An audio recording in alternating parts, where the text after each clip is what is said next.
Welcome back to Dasar. As a part of our fitness series, today I have an incredible guest with me, Ram Iyer. Ram, welcome to Dasar. Pleasure. So, let me give a quick overview of Ram. Ram is someone who is in extreme fitness in swimming, running, trekking, yoga, meditation, and more. And what we are going to do in this podcast is I'm trying to understand or get in his mind to understand why does he do what he does, which is train 7 days a week, and those extreme fitness goals. Why does he want to go? How does he approach his training? How does he build accountability? How does he maintain his fitness routine over the years? So let's begin. Ram, my first question to you is, what is your fitness routine today? You've done a lot of marathons, you've done trekking, I know you do a lot of swimming. So maybe how would you define your fitness routine? Currently, it's the focus is on getting to a BQ by a Boston qualifier. So for my age group, I need to get to a 320-ish full marathon. Right now, I'm at 340. I need to cut 20. So the last 6 months, I've joined a coaching program, which gives me a very structured program saying so much mileage, so much pace, and he defines it. And he's delivered. I mean, Team Motivate, Atul Godbole has delivered a lot. And I think he has set out the first sub 3 marathoners in Pune. So I said, hey, that's a good guy to go. And then also, and as we discussed earlier, a lot of it is whom you train with. I need to enjoy whom I'm running with because you are in a zone of semi pain. It's what I call sweet pain. But that sweet pain also has to be with people whom you like being with. You can't run with someone just because a person is running fast. And over the last few months, I discovered that hey, there are few people whom I like running with, and that helps me. So BQ is a target. Triathlon wise, I would try to get to a half Ironman in 5.5 hours. Once that goal is, I'm at 5:46, 6-ish right now. So the next 2 years, I would like to get to a 5.5. If that happens, then I will move to a full Ironman. Inshallah, I would like to get to a sub 12 Ironman. I don't want to do an Iron because at 54, there's not too much of time. You could say you can keep doing Ironmans every year, and as we discussed. It's also that if you have to do an Ironman, 6 months of your year is gone. Every weekend, pretty much it's all devoted to that sub 12 Ironman target. And that means my trekking will go for a toss, my music will go for a toss. I don't want to compromise on all this. Can I get as much as possible within this program? So most of my programs are like 3-year programs, 5-year programs. So this year I'm focusing on two things, 2020, 21 and 22. I want to get to a 3:15 marathon. And I want to get to a point. I learned swimming very late in life. From the age of 16 to the age of 40, 44, I would go every year to a swimming coach, never managed. At 44, luckily, Valavalkar sir at Law College, which is just below the Tekadi. So I love the space. You like the teacher and you like the whole ambience. So that helped me learn swimming. It took me like kids learn swimming in like 3 weeks, 4 weeks. I took 12 weeks to do breaststroke, which is the simplest of the strokes. But then I managed, but even then he said this is not good enough if you want to do a sub 12 Ironman because you have to keep your legs fresh. And coordinating the body at that point as the age goes by becomes a challenge. So for the last 6 months, I've been learning what Valavalkar sir calls the ocean swimming. So you have to get the angles perfect. He keeps saying that, hey, angle change kar. He wants an angle at like 45, not 40, not 50. So just that, and he keeps going back and forth, and it's like, you say, why? And 3-4 times in the last 6 months, like, why am I doing this? But yes, I want to do, swim from Elephanta to Gateway of India. These are like, I mean, not next year, but maybe 3 years down, I would like to do that. Because I have very, very close friends who do that. I'm like, this sounds interesting. I mean, I have a very close friend who's 65. He did the channel swim. I can't do the channel swim, but Elephanta to Gateway in India is not a bad deal. Or Alibag to Mud Island, or one of those Yeah. 20K thingies, for which you need to get a very efficient swimming thing. So this year and next year is pretty much going to be swimming, getting it packed, getting my running technique packed, and getting the routine perfect. The year after, I'll have to join as running cycling coach and say, okay, now clean up my cycling because right now I can do a 30 kmph average over a 3-4 hour thing. But if I want to do a triathlon in 30, 32 kmph, That means that a year of training. So, you get your swimming, and so this year swimming, cycling is pretty much like 20, 100K in weekdays, 100K in weekends. So it's 800K a month of cycling. But it's all in the maintenance mode. I really don't do intervals. I don't do stuff like that. So it's like there's something called VO2, which we all, Garmin comes and says. So my cycling VO2 is stuck at 56 for the last 5 years or 4 years, since I've been monitoring it. My running VO2 has been, it started at 52. I'm like, it falls at times, but now I'm like 58. And then, I guess by the time I hit BQ, I should get to 61, but one doesn't know. And one hopes it happens. And every time it drops one, or like you feel happy. It's like, that's the elation. That's the scorecard. Hey, wow, my VO2 raise or whatever. So so these 2 years are going to be mainly for getting my swimming right, the freestyle, and the running to a point where I can say, yes, I can comfortably do a 5 pace, easy run is 5. And so I've been lucky that for whatever reason, physiologically or whatever, my resting heart rate is really low. So on any given day, I'm talking to you, my heart rate must be like 50 or something. And at night it goes to 35, 36, and nothing happens. It's like, so my resting is always 40, 41.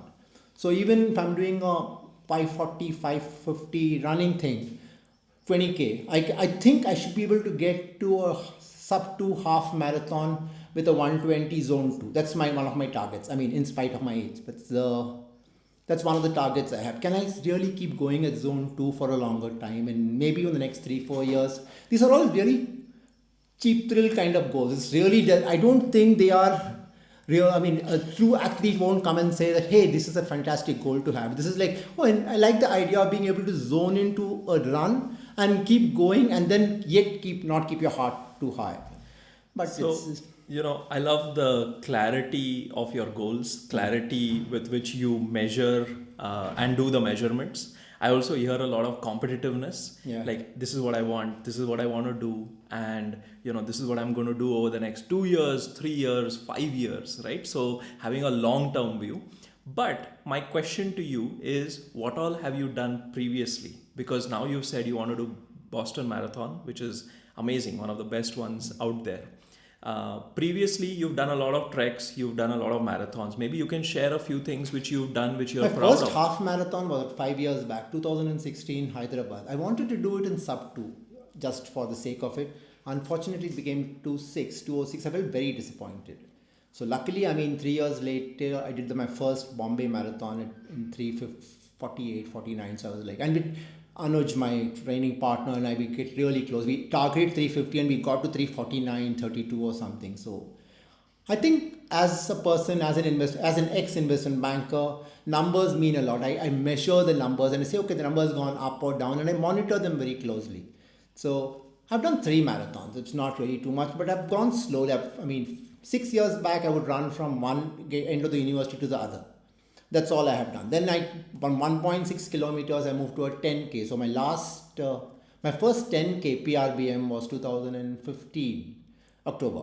And one of my Pilates teachers said that, Ram, she's around 10 years old, and she said, Ram, do you remember I overtook you on the last kilometer? And then now I'm like ahead. But it's nice. She's a dear friend today. And so yeah, we have done half marathons are very easy for me. I don't really think too much, about doing a half marathon. But then I've yet not breached the 100-minute half marathon level.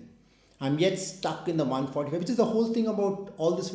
It's never a straight line. It's back and forth. And it's also about step function. You're like meandering for a long time along a particular thing. Suddenly, and there's no particular reason why that boost happened. And then you boost.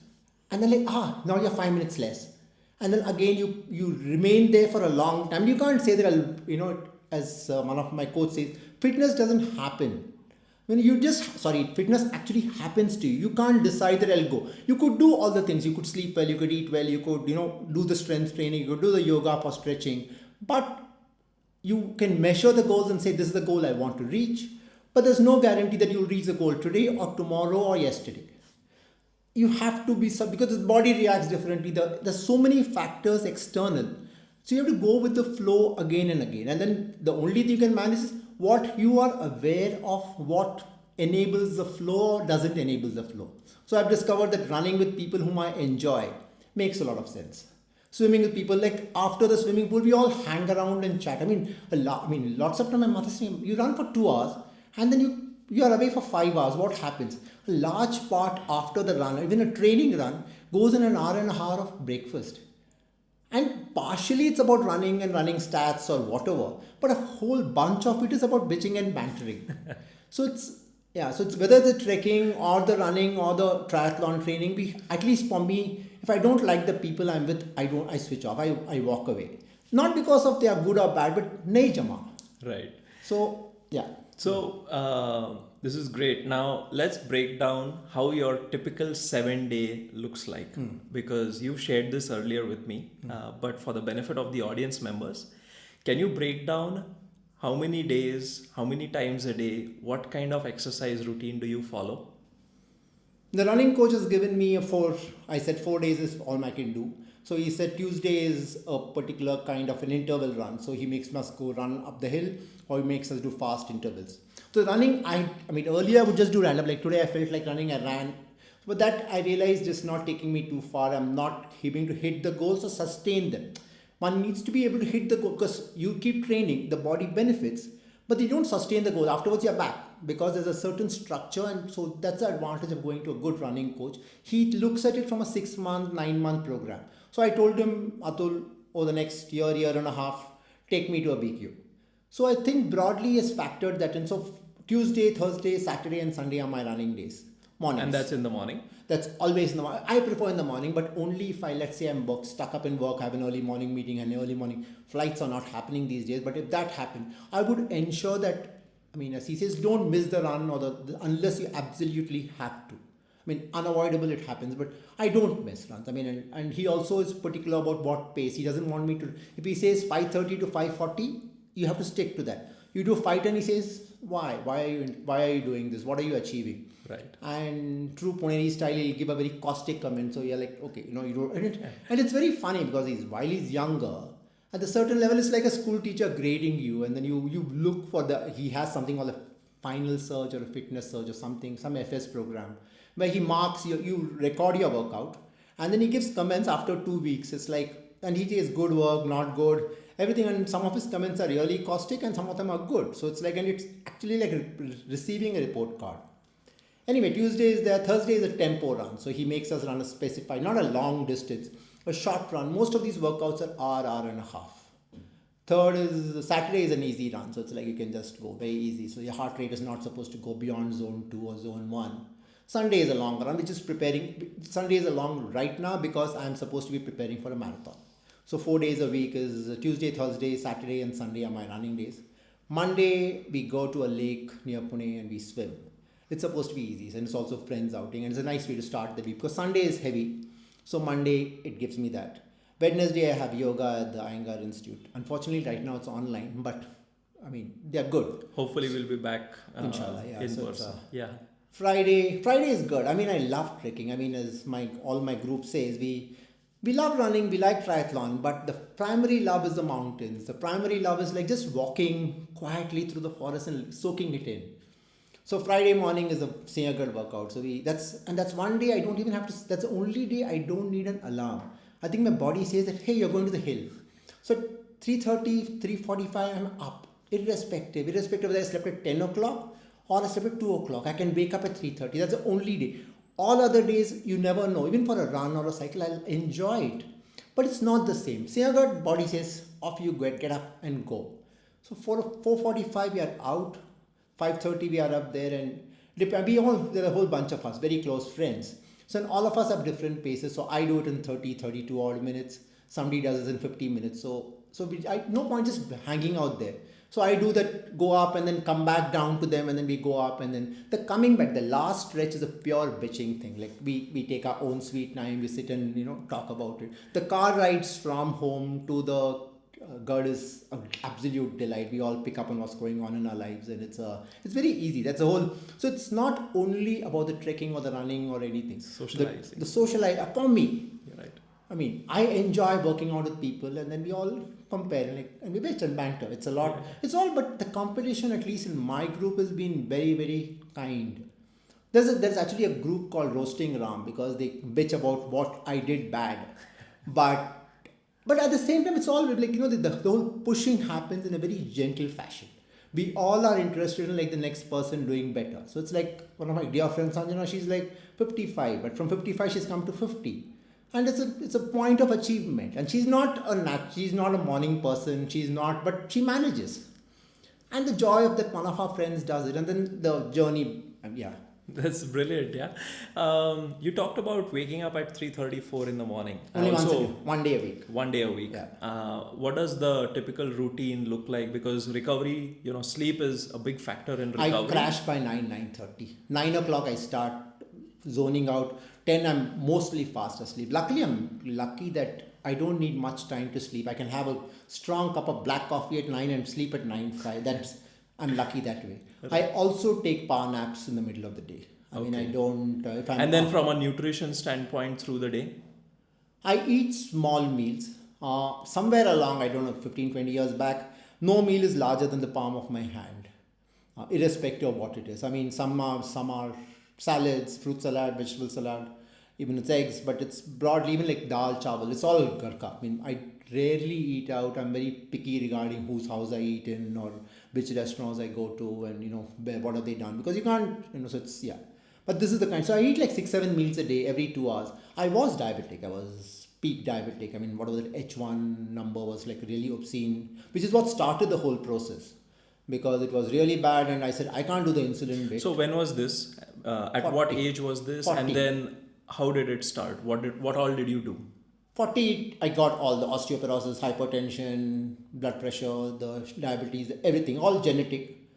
My lifestyle may not have been the most healthy one, but it was not bad by any stretch. My weight has been constant. When I passed out of business school, it was like 80, and 25 years later, it was 80. It would go down by half a kg, it would go up by half a kg, but metabolism was never an issue. But you get all these diseases, you get them. And I said, I can't do the medicine. Medicines won't accept with me. So it's like, then they said, my acupressure guy said that I had a bad accident somewhere then, bike accident, and then I fell on my back. And then I was taking acupressure because surgery was risky. And I said, I don't want to do all these medicines. What do I do? And he says, sweat half an hour in the morning, sweat half an hour in the evening, daily, 7 days a week. It doesn't really matter how intensity. So I started with walks. I mean, home to the front gate of the university was 3.8 kilometers. So I would walk back and forth briskly in the evening after work. Then that walk became a run, a jog run. So it was a very slow process. I've been very kind to myself as far as a journey is concerned. I'm like, for example, one of the things, my cycling has not been that fast. Is like I had a friend of mine who said, let's do a cycle. I would do 10, 15 peacefully. He made me do a 40, which is okay. Next weekend, he'd make me do 100, which is like, really? And then the weekend after, I ended up doing a BRM. They have this 200 kilometer thing, which went from Baner to Lavasa to back to Baner to Lonavala and back. It was really obscene. I did it in 10 hours, but I did not enjoy it, which is when you realize that, you need to be kind to your body. And what is the threshold of sweet pain the body will take? And then I'm measured. I'm very aware of what's going on from the sweet pain point. Okay, this is my limit. I'll push it to this. So I dropped out of cycling for a very long time. Then much later, I discovered that, hey, you know what? I like short sprints. I want to do 30 kilometers fast. That's what I enjoy. 30 can become 100, but it has to happen at a gradual pace. So, one of my friends was doing training for Ironman, so I would go around training with him. So we did 30, 45, and there's some site called Athletic Insights, which they actually say that from week 1 to week 2, month to month, don't increase your volume by more than 10%. So you start getting all these insights, and I have very close friends who do a lot of research of like what happens when you do a fast run, what happens when you do a slow run, how does the cells break down.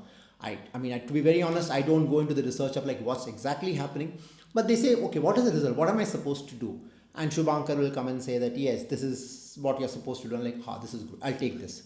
So you constantly receive all these people who've been doing it, and they do it very, very sincerely. So yeah, so that's what helps in terms of the training concern, and I kind of measure my load and I don't go overboard. I really like the concept of, the point of sweet pain, because you got to enjoy it, but not get it to the point where you're going to, not do that ever again. Right? You want to gradually build it up. Right. And I see that in myself over the last 2 years. I'm very early in my journey. It's just been 2 years of fitness. Yeah. So, and then what is your approach of fitness today? How are you thinking about it going forward?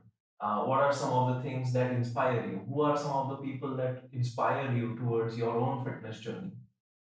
Inspired, I mean, I don't really look at the big Insta stars and stuff. I look at people whom I can relate to. So it's all Puneri people. So I've known of like people in my own running group, or like Vishwas, for example. He's like in his late 30s.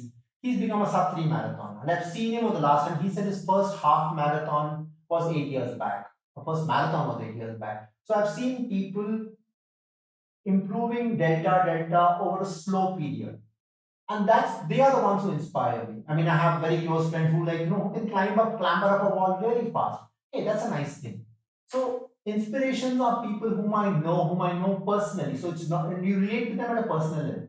They are the inspirations, and I mean, Pune. Luckily, advantage of Pune is that there are people whom you know who have made the transition from a slow runner to a fast runner to a, and they have a certain approach. Like, there's a guy who makes it a point to stretch 20 minutes after every run. I go to 20, but I remember after my run, I'm like, no, I should run. So at least if not the 20, I do the 10. And some of my closest friends, much younger, they all are fascinated with the triathlon journey. So when I kind of help them through that, I make them, so when they come Saturday morning runs, some of my group runs, I make them stretch. Because it's like, I got into bad habits, y'all don't do the bad habits. Like when you're running, you don't think. So every 30 minutes, 300 meters, I say, can you wiggle your fingers? Can you do a spot check of the body? So the habits which I got wrong, I try to ensure that, please ensure that you don't do those things, because then you set the good habits, you will go faster. And one of the pitfalls of this kind of journey, because you are putting the body through a degree of stress, is injuries. And sometimes injuries can take you back a long way. How do you ensure that injuries don't happen? And mountaineering, you go up the Himalayas, you are going to fall. I mean, 3 years back, I fell into a crevasse and somebody had to yank me out of the shoulder. I didn't have an option. And for a year and a half, I couldn't do a handstand at all. But then that's part of the game. But then, yes, you have to ensure that you stretch. So the yoga happens, the strengthening has to happen. You have, whether you like it or not, people say, how can I go to the gym? It's like, everyone's very young. It doesn't really matter. You just go. You just go for your sake. Okay, you have lots of money, get a personal trainer to do it at home. But ensure that it's not only the triathlon. Along with the triathlon, there's a whole bunch of other things. The strengthening has to happen, the stretching has to happen, the sleep has to happen. For example, the body as it ages, it requires nutrients. For example, some small thing was like one folic acid tablet. There's some random iron test and that turned out to be lower than expected. So that one folic acid thing made so much of a difference.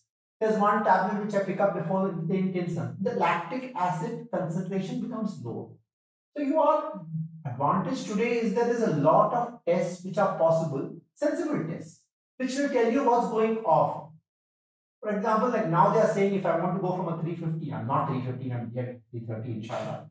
If I want to go to sub 3 marathon for the next 3 years, I have to drop all processed white sugar. It's not going to happen in a hurry.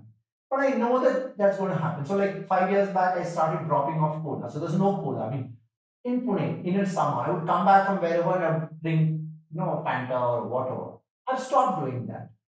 So, like, stress sugar. I mean, I love sugar and I love halwa, but I mean, you don't have an But have to do option. what you need I to have do. to do it. But some point in time to give it up. I mean, Maida dropped. I love cream rolls.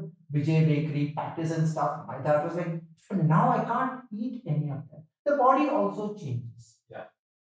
So So that is really good. Now, someone who's kind of getting started in their fitness journey at Dasar, fitness is a very important, or health is a very important aspect of our lives and focus at Dasar.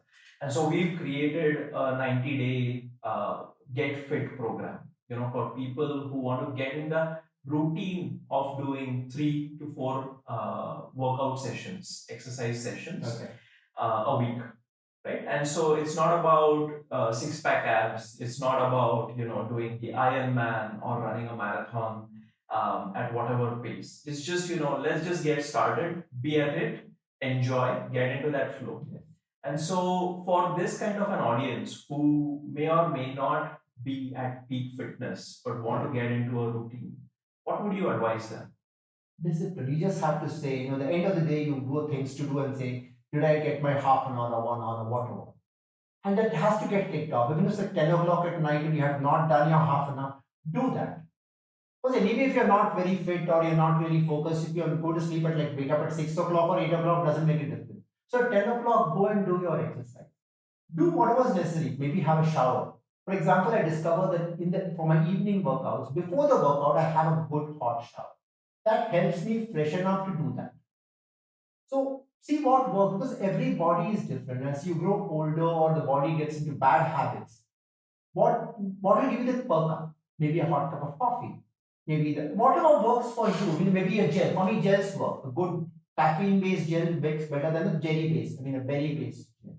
So what works for you to give you that push, which will get you that this.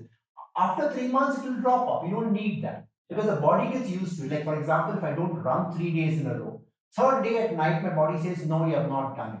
So at 9:30 at night, I go. And luckily, Pune is reasonably safe place. There are reasonably nice places you can run. So you can go for a half an hour. Now, if the body says more, more. Now I don't do that because my coach will kick my ass. But fact remains that at this point in time, you need to get into the discipline of half an hour. 20 minutes, nobody is that busy that 30 minutes they make up. But then you do 30 minutes from the point of view of exercise, not like I have to run this errand, so I'll club along, something like that. Focus on the exercise so that the body also knows that you are going to be putting it through a degree of endurance or pushing it beyond the limit. Comfort zones don't work.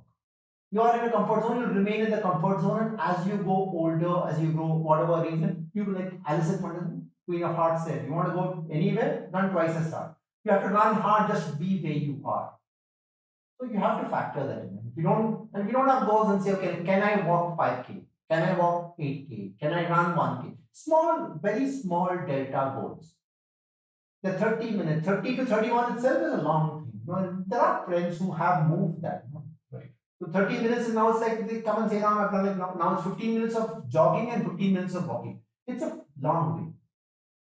You have to start small and over time, if you go 90 minutes as your Dasar program, it's a good program. Yeah. If by 90 minutes you have got into a routine like... Oh no, it's a 90-day program, so 90 but about 45 minutes per session is what we are doing. Okay. Yeah. I only asked for 30 minutes. 30 minutes works, right. Because more than 30 minutes one of my earliest running coaches said, if you want to run for 24 minutes. He said 24 minutes is a magic muscle memory number. So he says if you do 18 minutes, it doesn't count. 24 minutes is some magic number, then the body registers it. Okay. So I do the 24, 48, 72, that kind of thing. I don't know if there's a particular logic to it, but it seems to work for me and the memory works. Sure. Brilliant. So this has been an awesome podcast. Thanks a lot. The numbers, the variety, the types of fitness, trekking, yoga, strength training, gym, running, ultra marathon, all of this. So this has been an awesome podcast. Thanks a lot for coming on Dasar Ram. Hopefully we can bring you back with your friends, and maybe we could even have a group discussion on how everyone looks at it. Maybe a little bit of banter that you're talking about as well. So this has been fantastic. Part of the fitness series, we are bringing in people who are working professionals, who are athletes, who are trainers, who are coaches, who are nutritionists. What we are trying to do is bring to you people with experience and expertise who are going to share and make it simple for people like us to consume and apply. So I hope you enjoyed this podcast. Do take a look at Get Fit program if you're interested in getting fit and building a routine. And I'll see you soon. Thanks a lot.